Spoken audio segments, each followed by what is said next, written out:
अजय देवगन की नई फिल्म दे दे प्यार 2 रिलीज हो चुकी है। 2019 में आई इन्हीं की फिल्म दे दे प्यार दे का ये डायरेक्ट सीक्वल है, जिस एक यूनिक पॉइंट को लेके इन्होंने फर्स्ट पार्ट में कॉमेडी क्रिएट करी थी उसको सेकंड पार्ट में भी कंटिन्यू रखा है। ये एक रोमांटिक कॉमेडी मूवी है और इसके अंदर की यूनिक बात ये है कि जो दोनों मेन लीड्स है उनके बीच में एज डिफरेंस बहुत ज्यादा है। इस चीज को वो लोग एक्नॉलेज भी करते हैं और यही मूवी का मेन कॉन्फ्लिक्ट भी है। पहले पार्ट में दोनों ही मेन कैरेक्टर्स लड़के के परिवार से मिलते हैं और अब सेकंड पार्ट में लड़की के परिवार से मिला जाता है। और जब एक बाप देखता है कि उसी की बेटी उससे ज्यादा उम्र के एक आदमी से प्यार कर बैठी है, ऐसे सिचुएशन में केओस होना तो बनता है। मूवी की कॉमेडी इसी केओस के इर्द गिर्द घूमती है। रकुल प्रीत के जो माता पिता है उनको काफी मॉडर्न दिखाया है, नए विचारों को रखने वाला दिखाया है, पर ये सिचुएशन ऐसा है कि रकुल प्रीत के माता पिता और उसके बीच में ऐसा डायनामिक क्रिएट हो जाता है जो देखने में मजा आता है। उसको क्रिएट भी काफी अच्छे से किया है। रकुल के माता पिता हाई सोसाइटी के हैं, किसी से रूडली बात नहीं कर सकते, इनअप्रोप्रिएट सवाल नहीं पूछ सकते, तो वो अजय देवगन के कैरेक्टर से डायरेक्ट उसकी एज नहीं पूछते, लेकिन उनको तो जानना है कि ये कितने साल का है। तो मूवी में इनडायरेक्टली उनसे बहुत ही अजीबोगरीब सवाल पूछे। इनके हर सवाल का जवाब रकुल प्रीत दे रही थी, ऐसे की एज आंसर में आए ही नहीं, जिसकी वजह से इसी के माता पिता के जो एक डायलॉग है कि वी आर एजुकेटेड पीपल, वो जितनी बार भी बोल रहे थे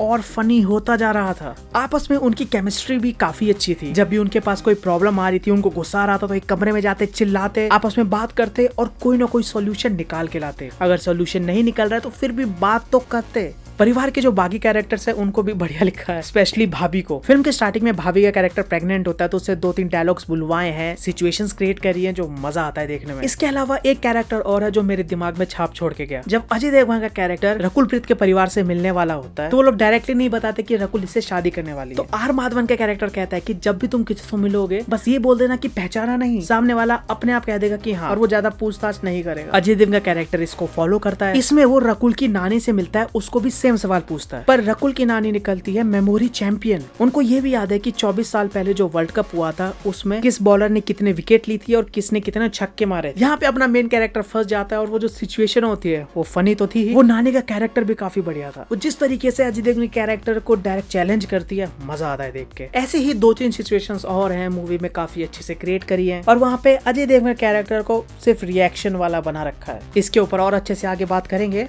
उससे पहले मैं मेंशन करना चाहूंगा कि इसके अंदर का मेटा ह्यूमर मुझे बहुत पसंद आया। फर्स्ट हाफ में मूवी आराम से चलती है, ओरिजिनल जोक्स हमें सुनने को मिलते हैं। पहली बार जब मेटा ह्यूमर होता है अनएक्सपेक्टेडली आता है, उसके बाद सेकंड हाफ में मेटा ह्यूमर आता रहता है और एंड तक तो लगता है मेटा ह्यूमर ही जोक बन गया। रकुल प्रीत को जो लड़का पटाने आता है वो मुझे बाद में पता चला कि वो जावेद जाफरी के बेटे हैं। मूवी देखने से पहले पता चल गया था। और जब भी बाप बेटे से रिलेटेड कोई मेटा ह्यूमर आ रहा था काफी फनी लगता है। इसी के साथ अजय देवगन का सिंघम होना, गाड़ी से उतरना ट्रेलर में दिखाया था। आर माधवन अजय देवगन को एज अ शैतान भी बुलाता है। इन्हीं दोनों की पिछली मूवी का रेफरेंस। इसी के साथ एक रेफरेंस जो उन्होंने क्लाइमेक्स में मारा, मेरा दिमाग ही उड़ गया। वो इतना भयानक था कि किसी और कैरेक्टर को बताना पड़ा कि इस मूवी का रेफरेंस मारा जा रहा है। दिल दे चुके सनम का रेफरेंस दिया जाता है। जोक्स पंच लाइन्स कुछ जगह काम कर जाते हैं, कुछ फ्लैट रह जाते हैं और गालियों को बीप कर दिया है। जब पहली बार ये चीज होती है तो लगता है कि पार्ट को फनी बनाने के लिए डाला, पर ये पूरी मूवी में ही चलता रहता है तो समझ में आता है कि सर्टिफिकेशन के लिए किया जा रहा है। एक्टिंग के डिपार्टमेंट में आर माधवन का काम सबसे बढ़िया था।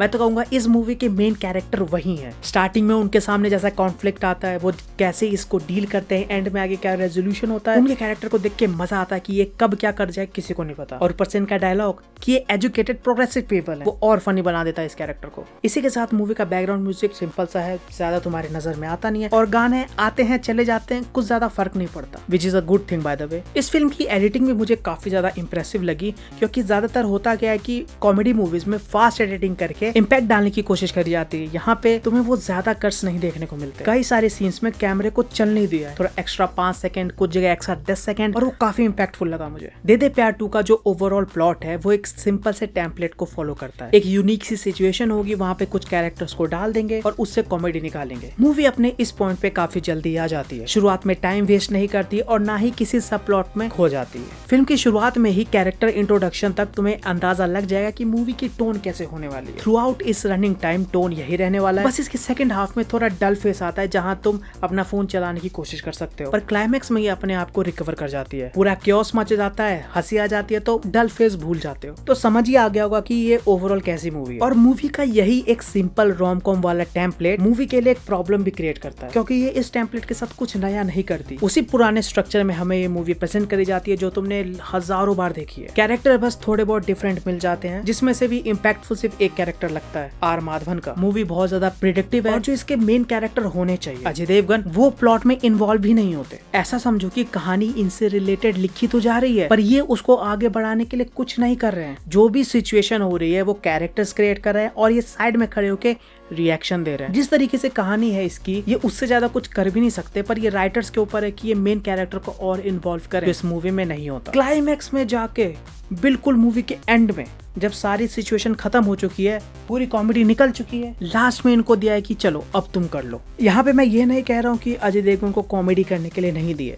मूवी में सिचुएशंस हैं, उनके डायलॉग्स हैं जिसपे हंसी आती है। मेरा पॉइंट ये है कि इनका कैरेक्टर प्लॉट को आगे बढ़ाने के लिए कुछ भी नहीं करता। अगर अजय देवगन की जगह कोई और कैरेक्टर भी होता, मूवी को फर्क नहीं पड़ता। मूवी का जो एंड वाला कैओस भी है वो फनी है, नो डाउट, बट उस फनी पार्ट के ओवर होने के बाद जब तुम सोचने बैठते हो कि तुमने क्या देखा, उसका मीनिंग निकालने की कोशिश करते हो तो कुछ नहीं आता। जिस भी कैरेक्टर ने वो कैओस क्रिएट किया, वो क्यों किया, उसकी क्लैरिटी नहीं आती बिल्कुल भी। ऐसा कॉन्फ्लिक्ट जो शायद बातचीत से सॉल्व हो जाता, उसको इस एक्सटेंट तक लेके जाना थोड़ा समझना मुश्किल है। But well, it's a comedy movie, तो क्या ही कर सकते हो। लास्ट में क्लीशे वाली एंडिंग भी दे दी। राइटिंग से रिलेटेड भी एक चीज याद आई कि इसमें जोक्स काफी ज्यादा रिपीट हो रहे थे। मैंने मेटा ह्यूमर वाली जो बात करी, वो पहली बार हंसी आ जाती है, दूसरी बार आ जाती है, तीसरी बार आ जाती है, चौथी बार तुम बस मुस्कुरा सकते हो, और ये मूवी में करीबन 15 से 20 बार होता है। तो ओवरऑल ऐसा समझो कि दे दे प्यार 2 रोम कॉम के सिंपल स्ट्रक्चर को फॉलो करती है, बेसिक टेम्पलेट को लेके चलती है। इसके अंदर के 2-3 कैरेक्टर्स को छोड़ के बाकी जितने भी है वो वैसी ही हरकतें करते हैं जैसे तुमने हजारों कॉमेडी मूवी में देखी है। सो लास्ट में कहूंगा कि it's a great one time watch movie. बाकी तुम्हारे क्या थॉट्स है इसको लेके नीचे कमेंट्स में बताओ एंड सब्सक्राइब।